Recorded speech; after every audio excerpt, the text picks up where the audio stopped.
श्री राधे श्याम। आज की वीडियो में हम श्री बिल्व मंगलाचार्य जी द्वारा विरचित संपूर्ण श्री गोविंद दामोदर स्तोत्र का पाठ करेंगे। आइए पाठ करते हैं। श्री गोविंद दामोदर स्तोत्रम। अग्रे कुरूणामथ पाण्डवानां दुःशासनेन हृतवस्त्रकेशा कृष्णा तदा क्रोशदनन्यनाथा गोविंद दामोदर माधवेति।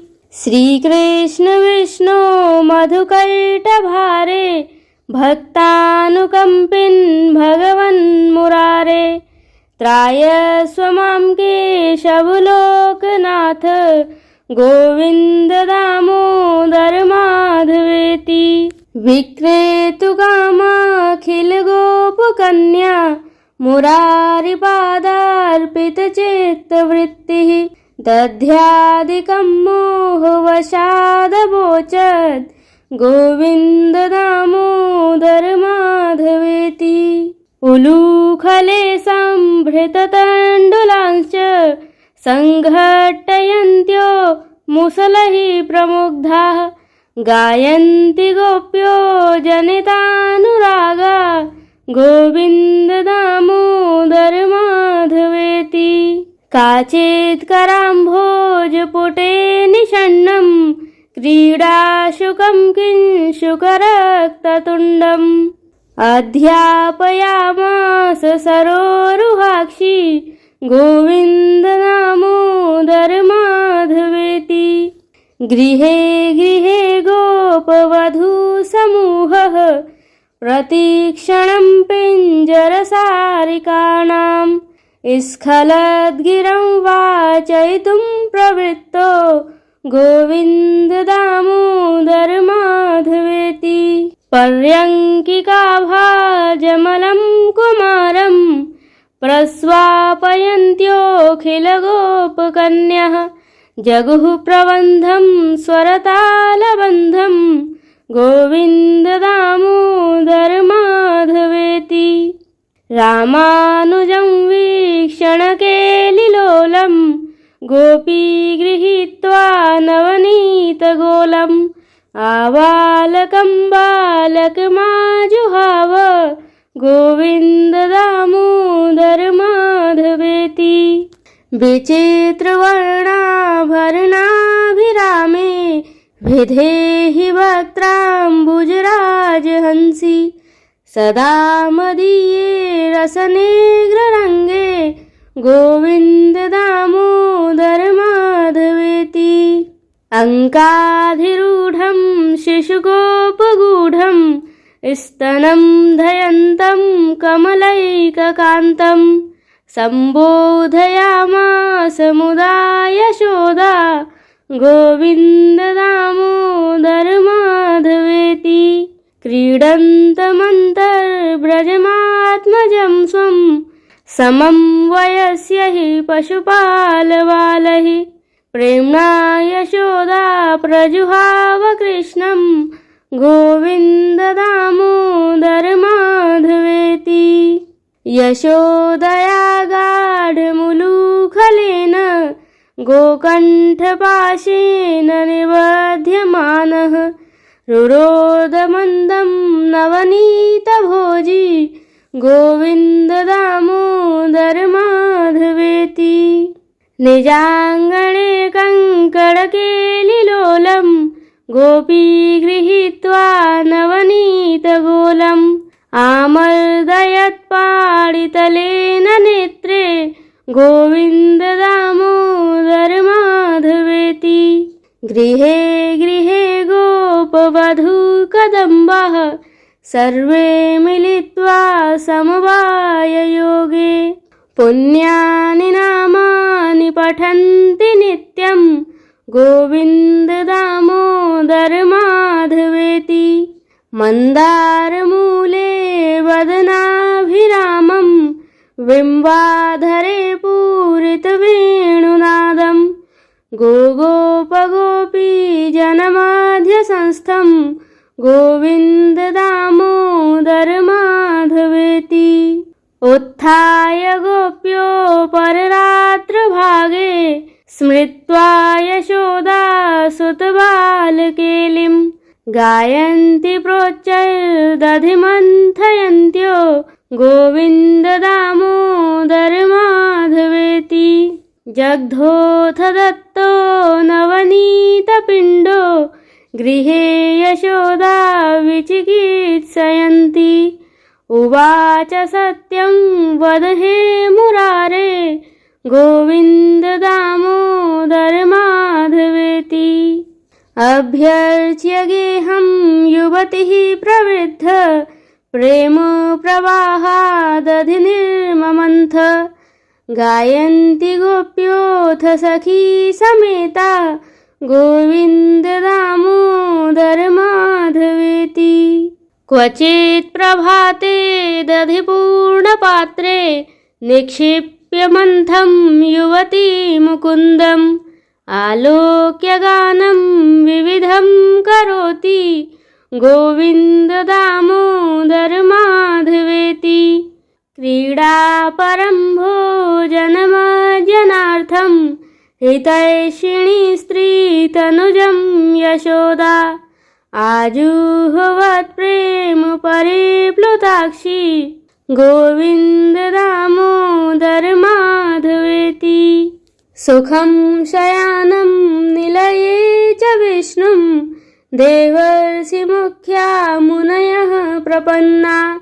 तेनाच्युते तन्मयतां व्रजन्ति गोविन्द दामोदर माधवेति। विहाय निद्रामरुणोदये च विधाय कृत्यानि च विप्रमुख्यः।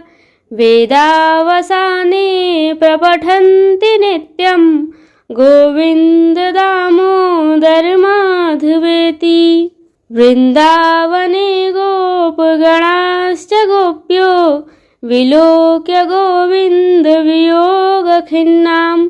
राधां जगुःशाश्रुविलोचनाभ्यां गोविन्द दामोदर माधवेति।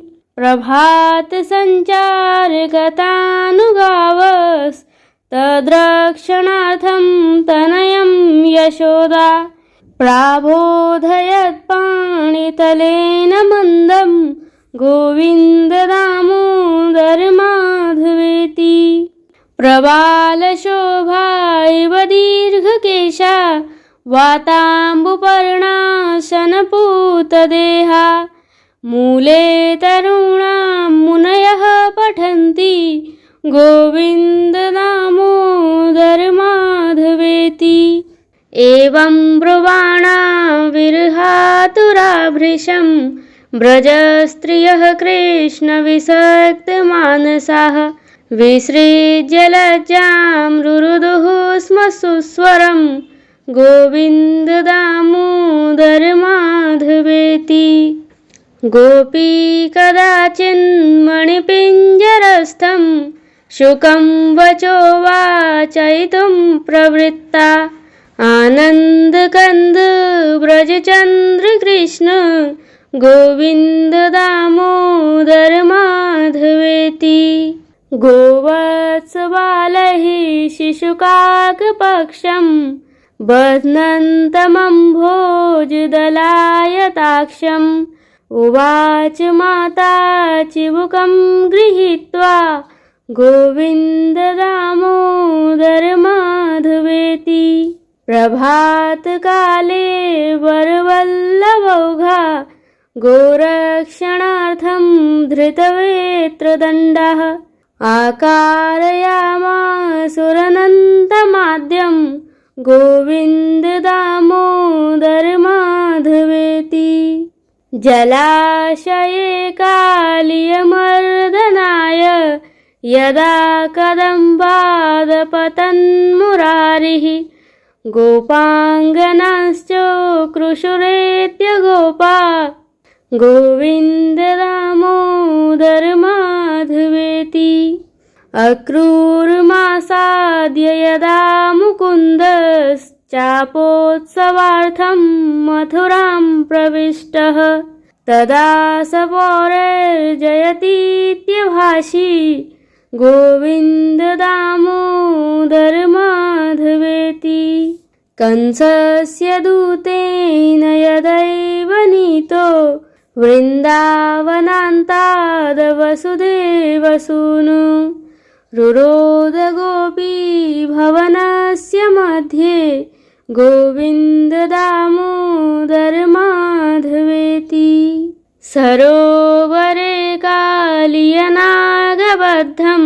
शिशुं यशोदातनयं निशम्य चक्रुर्लुठन्त्यः पथि गोपबाला गोविन्द दामोदरमाधवेति।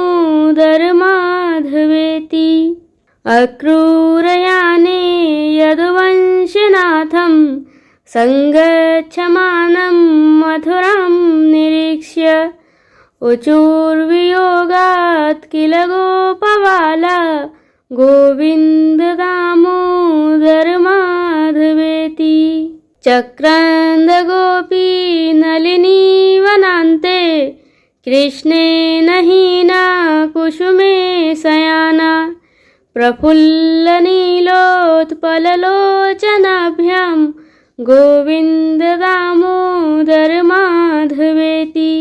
माता पितृभ्यां परिवार्यमाणा गेहं प्रविष्टा विललापगोपी आगत्य मां पालय विश्वनाथ गोविन्द दामोदरमाधवेति।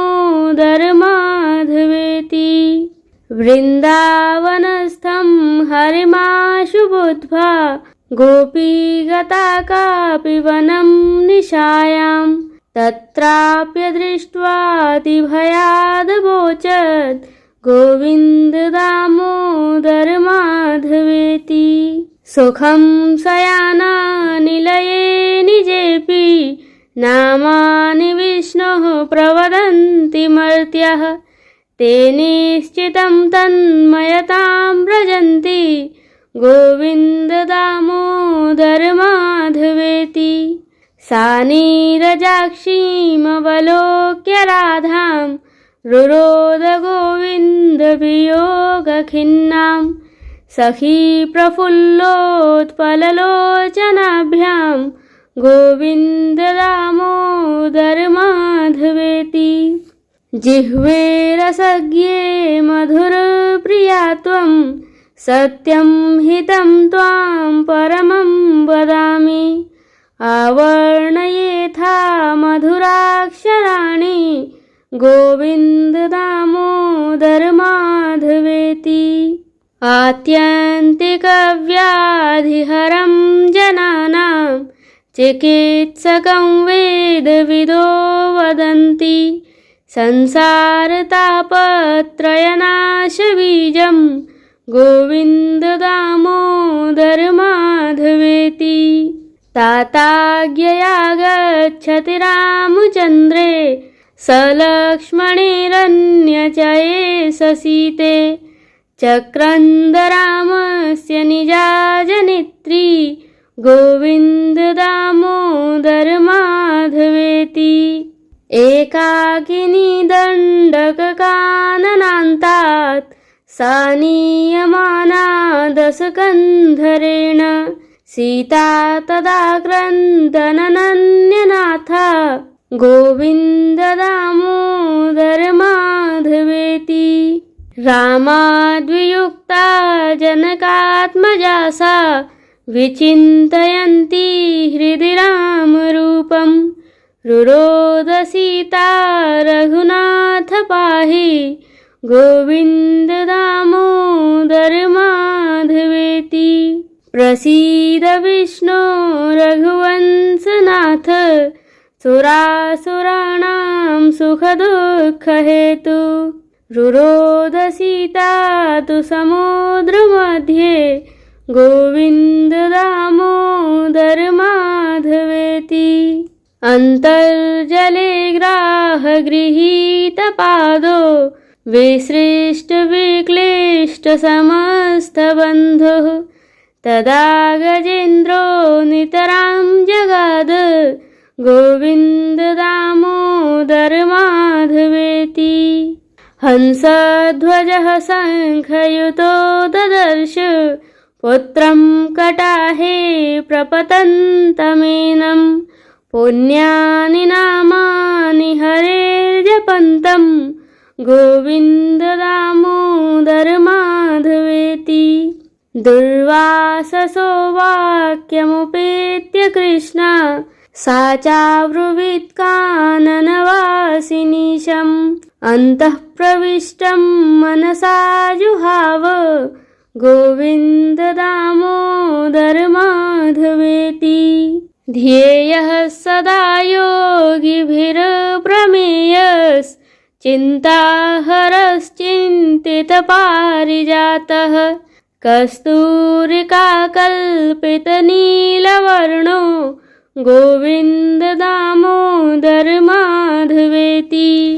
संसारकूपे पतितोऽत्यगाधे मोहान्धपूर्णे विषयाभितप्ते करावलम्बं मम देहि विष्णो गोविन्द दामोदर माधवेति। त्वामेव याचे मम देहि जिह्वे समागते दण्डधरे कृतान्ते वक्तव्यमेवं मधुरं सुभक्त्या गोविन्द दामोदर माधवेति। भजस्व मन्त्रं भवबन्धमुक्त्यै जिह्वे रसज्ञे सुलभं मनोज्ञं द्वैपायनाद्यैर्मुनिभिः प्रजप्तं गोविन्द दामोदर माधवेति। गोपालवंशीधर रूप सिन्धो लोकेश नारायण दीनबन्धो उच्चस्वरस्त्वं वद सर्वदैव गोविन्द दामोदर माधवेति। जिह्वे सदैवं भज सुन्दराणि नामानि कृष्णस्य मनोहराणि समस्तभक्तार्तिविनाशनानि गोविन्द दामोदर माधवेति। गोविन्द गोविन्द हरे मुरारे गोविन्द गोविन्द मुकुन्द कृष्ण गोविन्द गोविन्द रथाङ्गपाणे गोविन्द दामोदर माधवेति। सुखावसाने त्विदमेव सारम् दुःखावसाने त्विदमेव गेयम् देहावसाने त्विदमेव जाप्यम् गोविन्द दामोदर माधवेति। दुर्वारवाक्यं परिगृह्य कृष्णा मृगीव भीता तु कथं कथञ्चित् सभां प्रविष्टा मनसा जुहाव गोविन्द दामोदर माधवेति। श्रीकृष्ण राधा वर गोकुलेश गोपाल गोवर्धननाथ विष्णु जिह्वे पिबस्वामृतमेतदेव गोविन्द दामोदर माधवेति। श्रीनाथ विश्वेश्वर विश्वमूर्ते श्रीदेवकी नन्दन दैत्यशत्रो जिह्वे पिबस्वामृतमेतदेव गोविन्द दामोदर माधवेति। गोपीपते कंसरिपो मुकुन्द लक्ष्मीपते केशव वासुदेव जिह्वे पिबस्वामृतमेतदेव गोविन्द दामोदर माधवेति। गोपीजनाह्लादकर ब्रजेश गोचारणारण्यकृत प्रवेश जिह्वे पिबस्वामृतमेतदेव गोविन्द दामोदर माधवेति। प्राणेश विश्वाम्भर कैटभारे वैकुण्ठ नारायण चक्रपाणे जिह्वे पिबस्वामृतमेतदेव गोविन्द दामोदर माधवेति। हरे मुरारे मधुसूदनाद्य श्रीराम सीतावर रावणारे। जिह्वे पिबस्वामृतमेतदेव गोविन्द दामोदर माधवेति। श्रीयादवेन्द्राद्रिधराम्बुजाक्ष गोगोपगोपी सुखदानदक्ष। जिह्वे पिबस्वामृतमेतदेव गोविन्द दामोदर माधवेति। धराभरोत्तारण गोपवेश विहारलीला कृतबन्धुशेष। जिह्वे पिबस्वामृतमेतदेव गोविन्द दामोदर माधवेति। बकीबकाघासुरधेनुकारे केशी तृणावर्त विघातदक्ष। जिह्वे पिबस्वामृतमेतदेव गोविन्द दामोदर माधवेति। श्रीजानकी जीवन रामचन्द्र निशाचरारे भरताग्रजेश। जिह्वे पिबस्वामृतमेतदेव गोविन्द दामोदर माधवेति। नारायणानन्त हरे नृसिंह प्रह्लाद बाधा हर हे कृपालो। जिह्वे पिबस्वामृतमेतदेव गोविन्द दामोदर माधवेति। लीला मनुष्याकृतिरामरूप प्रतापदासीकृत सर्वभूप। जिह्वे पिबस्वामृतमेतदेव गोविन्द दामोदर माधवेति। श्रीकृष्ण गोविन्द हरे मुरारे हे नाथ नारायण वासुदेव। जिह्वे पिबस्वामृतमेतदेव गोविन्द दामोदर माधवेति। वक्तुं समर्थोऽपि न वक्ति काश्चिदहो जनानां व्यसनाभिमुख्यम्। जिह्वे पिबस्वामृतमेतदेव गोविन्द दामोदर माधवेति। गोविन्द दामोदर माधवेति। इति श्री विल्वमंगलाचार्य विरचितं श्री गोविंद दामोदर स्तोत्रम संपूर्णम। प्रेम से बोलिए भक्त और भगवान की जय हो। श्री दामोदर भगवान की जय हो।